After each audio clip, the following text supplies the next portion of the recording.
বিগত 17 বছর বা 18 বছর যদি বলি যে ফ্যাসিস্ট সরকার আমাদের রাষ্ট্রের উপরে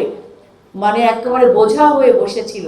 তারা আমাদের তিলে তিলে আমাদের আগামী প্রজন্মকে ধ্বংস করে দেওয়ার জন্য এই যে মাদকের মতো যে ভয়াবহ একটা বিষয়, যাতে করে আমাদের সন্তানরা আগামী দিনে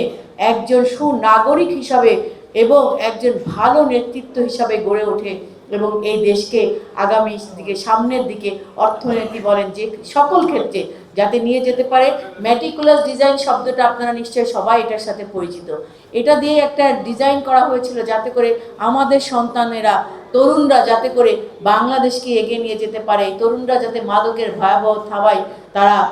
স্থমিত হয়ে যেতে পারে, সেজন্য তারা কাজ করেছে। আর সেই স্বার্থে পুলিশকে তারা রাজনৈতিক হাতিয়ার হিসাবে অপব্যবহার করেছে। সেই কারণে আজকে জনগণের মধ্যে আমাদের পুলিশ সম্পর্কে একটা অনাস্থা, যেটা আসলে আমরা পুলিশের প্রকৃত বন্ধু হওয়ার কথা সেটা না হয়ে আজকে আপনারা যারা বক্তব্য দিয়েছেন তাদের সকলের, প্রায় সকলের কণ্ঠে আমাদের প্রতি যে একটা অবিশ্বাস, অস্থায়ীনতা যে আছে, সেগুলো